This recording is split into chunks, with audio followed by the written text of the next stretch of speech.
Amados hermanos, buenas tardes.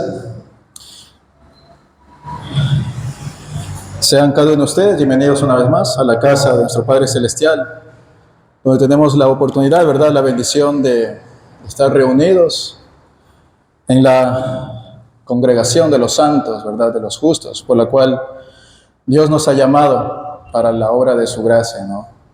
Porque por eso estamos aquí, por la gracia y por la misericordia de Dios, no solamente para alabarlo, glorificarlo, sino también para conmemorar juntos, ¿no?, como iglesia del Señor, como la escogida, ¿verdad?, como hijos suyos, como siervos, para la alabanza de su gloria, ¿no?, y conmemorar el día de la Reforma. Hermanos, yo había escogido acerca de Ulrico, ¿verdad?, Ulrico Zwinglio, una historia como una lección, uno de los reformados teólogo suizo, personaje de primera magnitud durante la Reforma en su país, ¿no? Nació en Wilhelmshaven, St. Gallen, el 1 de enero de 1484 y estudió en las universidades de Viena y Basilea. 1484, murió en 1531, ¿no? Teólogo suizo, un reformado de primera magnitud dentro de la historia redentiva, ¿verdad?, dentro de la historia también de la iglesia de nuestro Señor. Hermanos, Zwinglio, Ulrico, ¿verdad?, Ulrico, como bien lo podemos ver allí, ¿verdad?, un nombre un poco desconocido, porque muchas de las veces, ¿verdad?, en nuestra iglesia hemos conversado, ¿verdad?, y hemos dialogado, compartido acerca de la historia, ¿verdad?, de la Reforma, y hemos nombrado, hemos mencionado o destacado a Calvino, ¿verdad?, a Martín Lutero, John Hus, John Knox también, ¿verdad?, y Esteban, como también uno de los primeros también que defendió como testigo, ¿verdad?, primer diácono de la iglesia de la historia redentora, que dio su vida en rescate también, ¿no?, para defender, ¿no?, y testificar a Cristo y su evangelio ante personas, ¿no?, ante un mundo que estaba totalmente caído, que se había apartado de la iglesia y se había alejado de las sagradas escrituras. Así que, hermanos, hoy vamos a tratar acerca de las primeras influencias que tuvo Zwinglio. El espíritu liberal del humanismo, ¿verdad?, influyó en Zwinglio durante los años de su formación. En 2 ocasiones ejerció Zwinglio como capellán de las tropas que combatían en suelo extranjero, experiencia que le conduciría a denunciar, ¿verdad?, de forma pública la existencia de ejércitos mercenarios. Durante su ministerio en esta población empezaron a asaltarle dudas, ¿verdad?, dudas que no solamente la tuvo Zwinglio, ¿verdad?, en ese momento, sino que también la podemos tener usted y yo, ¿verdad?, en cualquier momento de nuestra vida.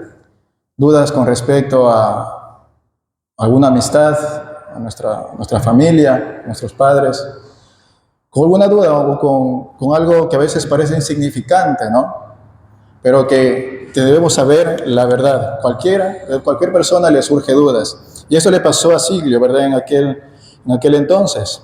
Dudas relativas a ciertas prácticas religiosas. Zwinglio atacó en sus sermones ciertas enseñanzas y prácticas de la iglesia que se habían apartado de un modo notable de la simplicidad del cristianismo original y de las sagradas escrituras. Entre las prácticas que Zwinglio criticó se encontraban la veneración de santos y reliquias, las promesas de curaciones milagrosas y los abusos originados por la práctica de las indulgencias. Entre estas prácticas, amados hermanos, se encuentran también la argumentación de Zwinglio acerca de la Cena del Señor, ¿verdad? Como miembros y los que están participando, ¿no?, los que han participado en el curso de miembro, o lo habrán escuchado acerca de la Cena del Señor, Se ha hablado mucho, ¿verdad?, acerca de ese sacramento, ¿no?, que como iglesia reformada tenemos como sana y buena costumbre, ¿verdad?, para reunirnos y hablar de nuestra situación personal, pero sobre todo de nuestra relación, ¿verdad?, con Dios, con nuestro prójimo, pero sobre todo con nuestros hermanos. Por ejemplo, resulta claro que Lutero, ¿verdad?, Martín Lutero, insistió sobre la presencia sustancial y físicamente real de Cristo en la cena del Señor. Repetidas veces citó las palabras de Jesús cuando instituyó la cena: este es mi cuerpo. Lo podemos leer en una parte de la Biblia, ¿no?, en el Evangelio, según los apóstoles. Este es mi cuerpo, ¿verdad?, haciendo posible que el cuerpo y la sangre estuviesen presentes en más de un lugar al mismo tiempo, es decir, en el pan y en el vino, que la presencia sustancial y física de Cristo estaba en el pan y en el vino, ¿ya? En cambio, para Singlio y otros argumentaron que las palabras de Jesús, este es mi cuerpo, ¿verdad?, realmente significaban: esto representa mi cuerpo, ¿ya? Jesús con frecuencia utilizó el verbo ser con sentido figurado, ¿verdad?, con sentido figurado. Esto representa mi cuerpo. Eso es lo que Zwinglio en aquel entonces y otros argumentaron acerca de la cena del Señor. Los elementos de la cena, ¿cuáles son? El pan y el vino, ¿verdad? Elementos por lo cual Jesús, nuestro Salvador, nos dejó, ¿verdad?, para que como iglesia podamos recordar la gracia y el amor suyo para con nosotros. Para Zwinglio, ¿verdad?, le quedó claro que el cuerpo de Cristo no está presente en su sustancia real en la cena del Señor.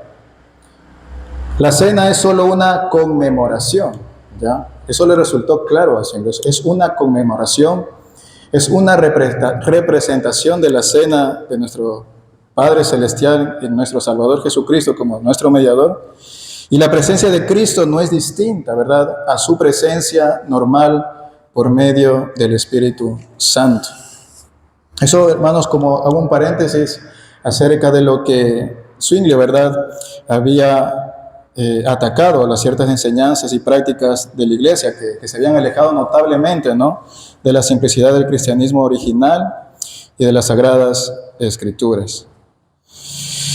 Ahora, hermanos, vamos a hablar acerca de la adopción de reformas, ¿no? Ahí nuestro hermano Steven nos puede señalar ahorita aquí en las diapositivas, podemos ver. Zwinglio atrajo muy pronto importantes audiencias a la catedral para escuchar su explicación de las Sagradas Escrituras a partir de los textos originales hebreo y griego. En 1519, un seguidor suyo puso a su disposición una imprenta, lo que permitió que sus ideas se difundieran más allá de la ciudad. Ese mismo año, Zwinglio conoció y estudió los escritos de su coetáneo, ¿verdad?, Martín Lutero. ¿Qué significa coetáneo? ¿Alguien sabe? ¿Alguien tiene por idea qué es coetáneo?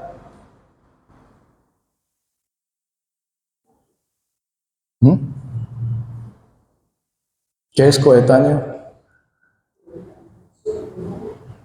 ¿Mande? Coetáneo. ¿Qué es coetáneo? ¿Quién tiene por el término coetáneo? Sí, me podrían ayudar con ese término, que escrito de su coetáneo. Y compartían una misma, ¿verdad? Se podría decir una misma doctrina, ¿no? Compartían un mismo pensar, idea acerca de las Sagradas Escrituras, ¿no?, de sus escritos de su coetáneo Martín Lutero. Hermanos, y Zwinglio, animado por la actitud de Lutero, ¿verdad?, frente a la jerarquía eclesiástica alemana, convenció al Consejo de Zúrich, ¿verdad?, para que prohibiera toda enseñanza religiosa que no estuviera basada en las Escrituras. Entre estas enseñanzas se encontraba la prohibición de la Iglesia de comer carne durante la Cuaresma. Es decir, hermanos, Martín Lutero, él ya había dejado una enseñanza, ¿no?, acerca de lo que era la cena, por ejemplo, ¿no?, y su defensa, las 96 tesis, ¿no?, que él había colocado en la puerta, ¿verdad?, de la Universidad de Wittenberg, ¿verdad?, en Alemania. Ya vemos que entre esas 96 tesis hemos destacado, ¿verdad?, las 5 solas de la reforma, ¿no?, de la salvación, por gracia, por fe, solo a Cristo, ¿no?, solo a Dios la gloria y la sola Escritura, ¿no?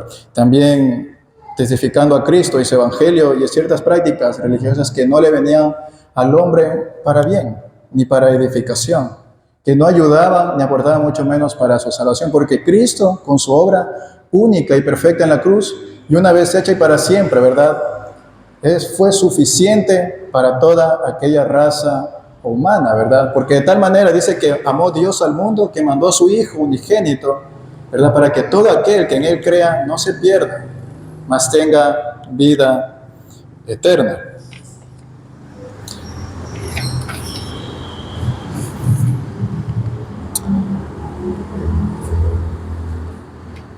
En enero, hermanos, de 1523, se reivindicó la supremacía, por ejemplo, de las Sagradas Escrituras sobre el dogma de la Iglesia, ¿verdad? Atacó el culto a las imágenes, a las reliquias y a los santos, y se opuso a la concepción sacramental de la Eucaristía y al celibato. La adopción de estas medidas supuso la adopción oficial de la Reforma por parte del Consejo. Zúrich, ¿verdad?, bajo la nueva regulación reformista, se convirtió en una teocracia rígida por Zwinglio y una magistratura cristiana. Se establecieron reformas radicales como la conversión de los monasterios en hospitales, la exclusión de las imágenes sagradas en los templos, ¿no?, de los templos, la eliminación de la misa y de la penitencia, entre otras disposiciones. Con el tiempo, Zwinglio llegaría a defender, ¿verdad?, que los cristianos devotos no requerían ni de un papa y tampoco de una iglesia.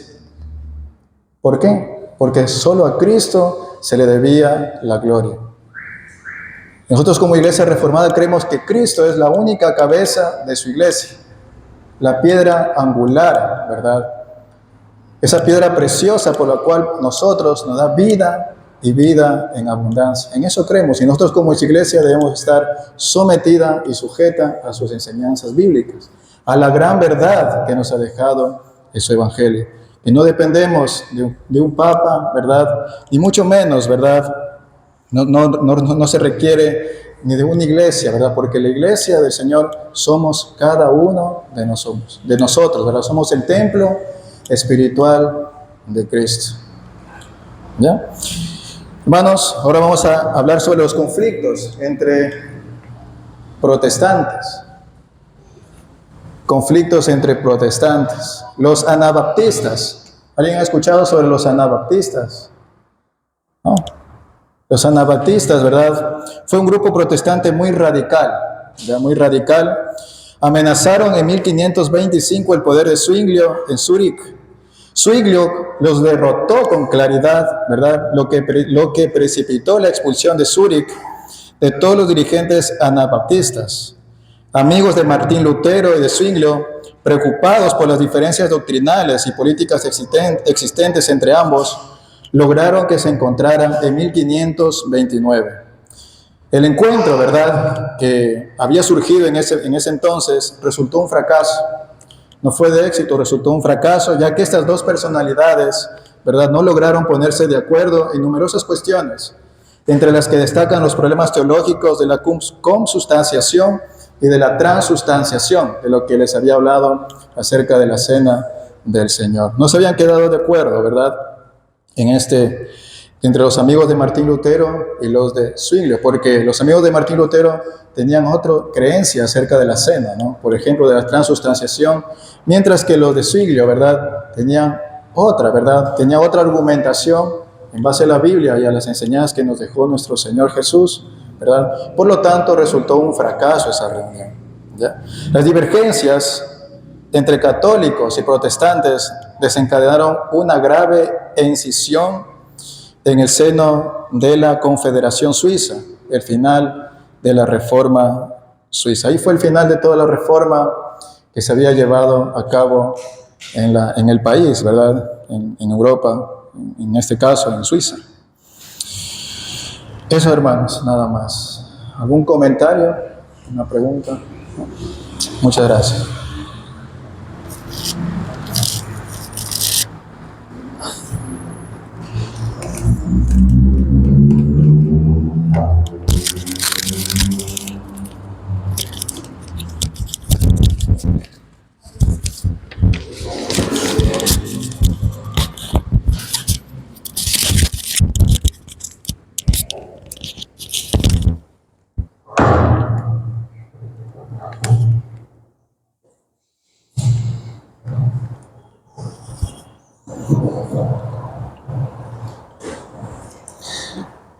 Gracias, Darío,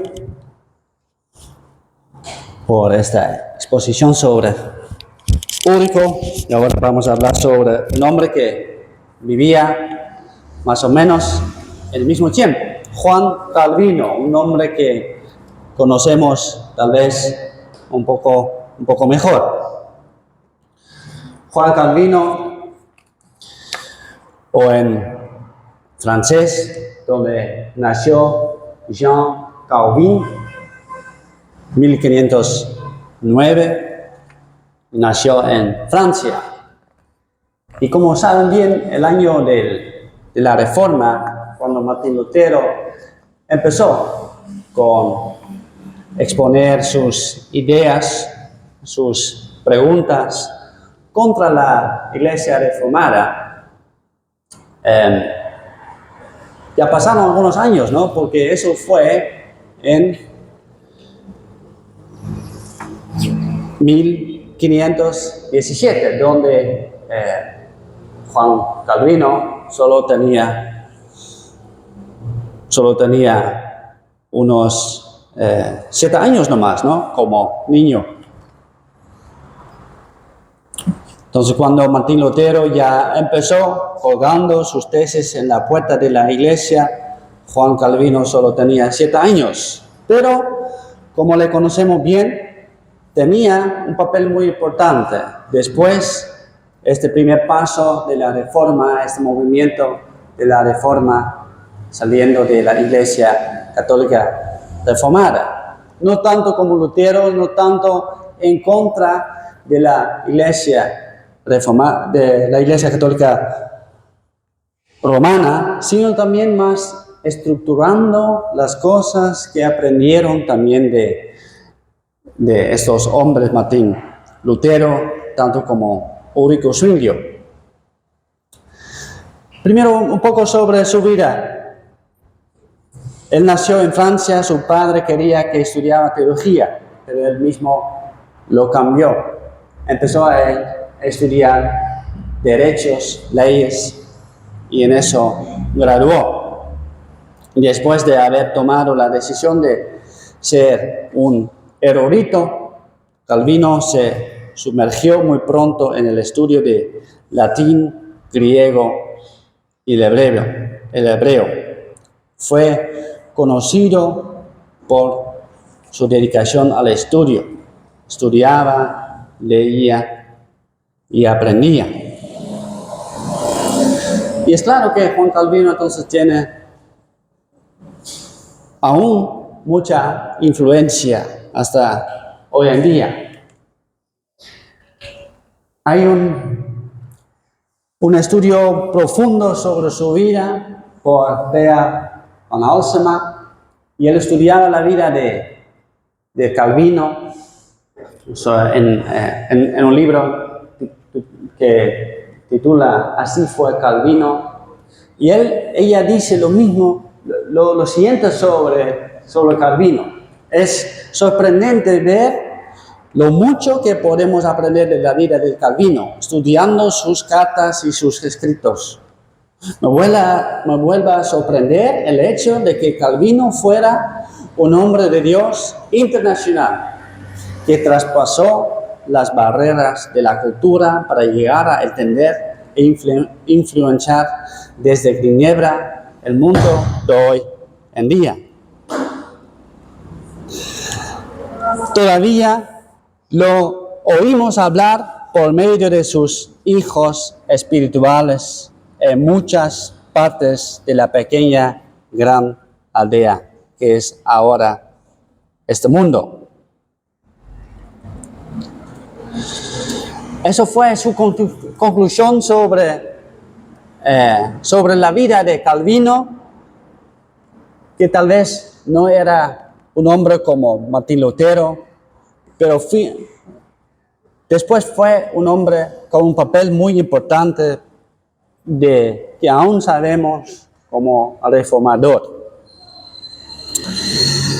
Para ver un poco el fondo histórico de su vida, debemos entender que cuando él vivía, reinaba Francisco I. Y él, este rey, estaba en negociaciones con los protestantes alemanes, con miras a conseguir su ayuda contra Carlos V, cuando estaban en guerra. Por tanto, como medio para justificar la persecución, porque había mucha persecución de los protestantes, publicó una carta abierta en febrero de 1535, donde se acusaba al protestantismo francés de tener propósitos anárquicos que ningún gobierno podía tolerar. Pero eso era falso. Y ante esta situación, Calvino se sintió llamado a salir en defensa de sus correligionarios perseguidos.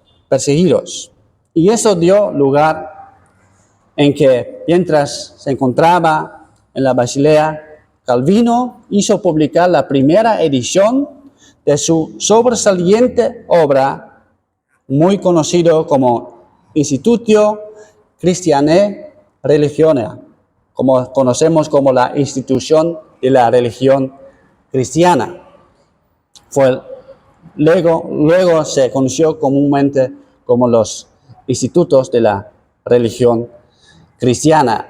Y eso nos ayudó mucho para estructurar lo que Martín Lutero empezó en contra de la Iglesia Católica Romana con sus tesis. Y él, Calvino, por su estudio, su dedicación, pudo estructurar un poco más la doctrina sana que sale de la Biblia. Leyendo la Biblia en sus idiomas originales, pudo descubrir que lo que enseñaba la Iglesia Católica no era la verdad, no era la completa verdad. Y el resultado de eso fue este libro muy conocido, la institución de la religión cristiana. Y en eso, terminando este libro con 4 libros al final, escribió sobre el conocimiento de Dios en cuanto es creador y supremo gobernador de todo el mundo. En el segundo libro, sobre el conocimiento de Dios como redentor en Cristo, y conocimiento del, primeramente, fue manifestado a los patriarcas bajo la ley y después a nosotros en el Evangelio. En su tercer libro, de los medios externos o ayudas de que Dios se sirve para llamarnos a la compañía de su Hijo Jesucristo y para mantenernos en ella. Y el último libro, los medios externos o ayudas de que Dios se sirve para llamarnos a la compañía de su Hijo Jesucristo y para mantenernos en ella. Y en su última edición, porque escribió algunas ediciones, siempre ampliando su conocimiento en este libro, la institución siguió el orden del credo apostólico. Y podemos entender, hermanos, que en cambio, muy diferente que nosotros, que para los creyentes que seguían a esa nueva doctrina, saliendo de la Iglesia Católica, no era tan conocido, no tenían conocimiento de la palabra, ni siquiera podían leer la palabra misma. Entonces para ellos, tanto para nosotros, era muy importante de conocer un poco de la totalidad de la doctrina sana, como no enseñaban en la Iglesia Católica, pero sí necesitábamos escuchar basada en la palabra de Dios. Y Calvino era un hombre muy importante en ese sentido, que nos ayudó a estructurar estas cosas para tener claro lo que debemos creer acerca de Dios, acerca de nosotros mismos, acerca de Jesucristo, y acerca de, como escribió en su último libro, acerca de los medios que necesitamos para conocer a Dios. Eso fue una de las cosas que fue muy importante en la vida de Calvino. Bueno, siguiendo Ginebra.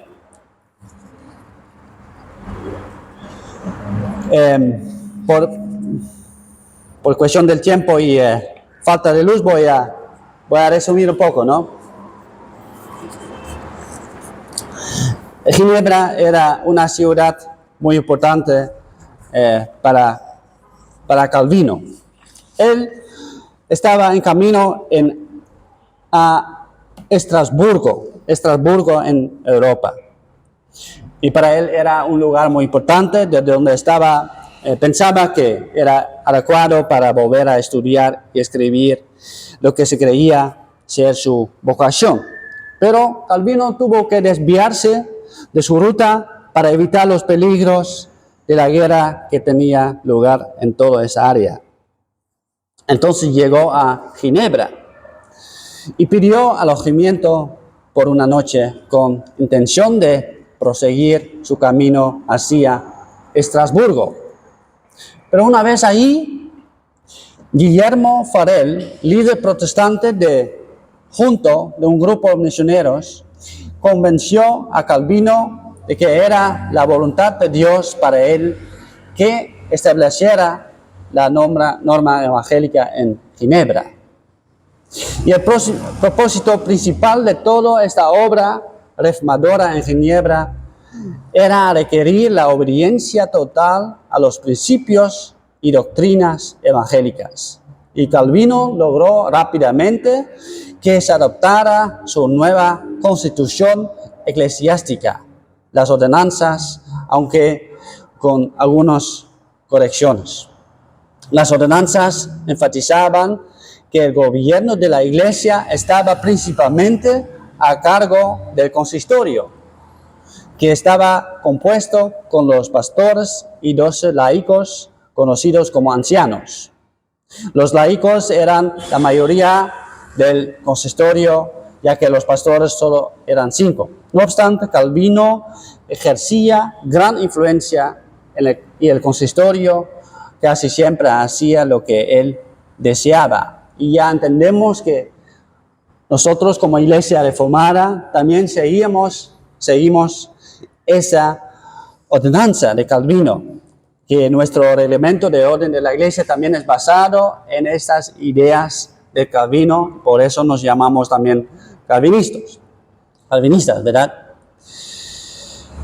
Bien, siguiendo la obra en Ginebra, ahí se consideraba a sí mismo más bien como erudito y anhelaba dedicarse al estudio y la escritura, pero jamás pensó que su visión ministerial sería transformada a tal punto que de llegar a ser a personaje dominante en la ciudad de Ginebra y uno de los principales héroes de la Reforma.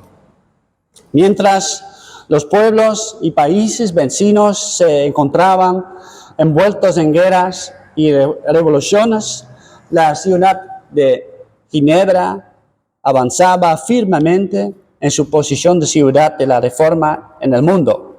Las leyes eran estrictas en la ciudad de la Reforma, la cual pasó de la maldad extrema a la más evidente piedad. Había leyes tanto para proteger al pueblo como para castigarlo. La influencia de Calvino logró que se promulgaron leyes de sanidad y seguridad públicos, algunas de las cuales fueron las primeras en Europa. Por ejemplo, no permitía arrojar basura ni desperdicios en las calles. Los balcones tenían que tener barrandas para evitar que se cayera algún niño. No se podían alquilar habitaciones sin permiso de las autoridades. Se exigía que los comerciantes hacer negocios honestos y no cobrar un precio excesivo por sus productos. En Ginebra no podía alistarse a nadie para servir por dinero a otro rey o país. Y cuando era época de elecciones, el predicador de la Catedral de San Pedro predicaba excelentes sermones acerca del deber de los ciudadanos en la elección de hombres santos, el deber de las autoridades electas de gobernar según la ley de Dios para él. Hablando sobre su herencia, Calvino dejó no menos que 96 libros originales. Sus comentarios a la Biblia surgieron de los estudios bíblicos que él daba. Su secretario tomaba notas, después Calvino mismo los revisaba. Escribió cartas y más cartas, y las cuales se han preservado 35 gruesos voluntarios de ellos. De todo, podemos ver su dedicación al estudio y según su ejemplo, en Ginebra surgieron varias iglesias en Holanda, Escocia, Hungría, Francia, etc., que seguían las doctrinas del reformador de Ginebra, el que se conocen como reformadas o calvinistas. Vamos a terminar, hermanos, con este último punto. A través de los siglos, las ideas y los escritores de Calvino han permanecido poderosamente vivos, tomados de la bendita y viva palabra de Dios. Han alcanzado e influenciado a gran manera y gran parte del mundo cristiano. Así fue Juan Calvino, poderoso servidor de Jesucristo. Este fue el hombre humilde que vivió bajo el tema Soli Deo Gloria. Ese era el anhelo del hombre de la calle de Cañón. Solo a Dios sea la gloria. Hermanos queridos, vamos a terminar. La pena que no pudimos demostrar las últimas diapositivas también, pero eso voy a compartirlos en el grupo. Pero espero que hayan disfrutado y aprendido un poco más de estas vidas de los reformadores que eran tan importantes en esa época, tanto en nuestra época, como aún tenemos la herencia de ellos, en cuanto de sus libros, en cuanto de este reglamento que aún utilizamos en nuestra iglesia reformada. Y con esta herencia, por esta herencia podemos dar la gloria a Dios de poder salir de las herejías de la Iglesia Católica Romana y recibir la doctrina santa, el Evangelio puro de las manos de esos hombres que fueron levantados por Dios para nuestro bienestar y salvación. Vamos a dar gracias, hermanos, y despedirnos. Padre bendito, gracias por este tiempo que a pesar de que se fue la luz, aún pudimos entender y escuchar un poco sobre esas vidas de los reformadores que tú has puesto en la historia de la iglesia como hombres grandes que bendijo con dones para poder estudiar tu palabra, entender tu palabra y explicarlo bien al pueblo. Y aún podemos disfrutar la herencia de ellos en nuestra época, Señor. Y te damos la gloria, Señor, como ellos también vivían con esa en mente. Soli Deo Gloria. Solo a Dios la gloria por salvarnos y darnos la Biblia nuevamente en nuestra mano para poder leer la palabra santa, la palabra viva de Dios, como nosotros aún tenemos en nuestras manos, Señor. Y te damos gracias por poder recordar, conmemorar este día de reforma, a pesar de las circunstancias que vivimos, Señor, que igual podemos darle la gloria por la herencia que tenemos para poder estudiar tu palabra, para poder también tener tanto material en nuestras manos para comprender y aprender más de ti.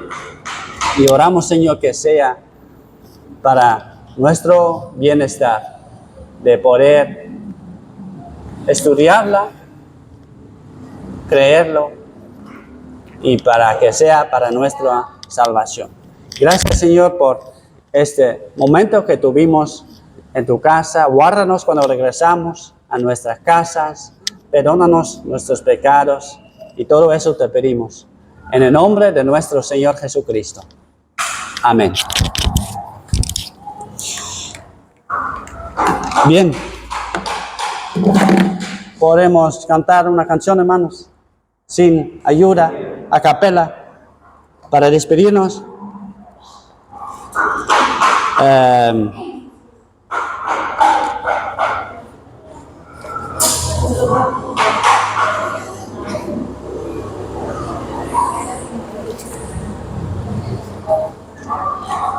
Salmo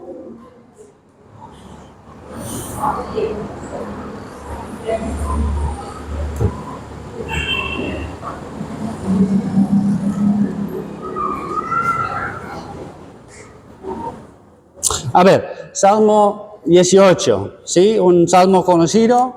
Mientras eso vamos a colectar las ofrendas también, una ofrenda voluntaria para Dios. Salmo 18, la página 17, con mi Dios yo saltaré muros. Amelie, ¿puede ayudarnos con la ofrenda, por favor?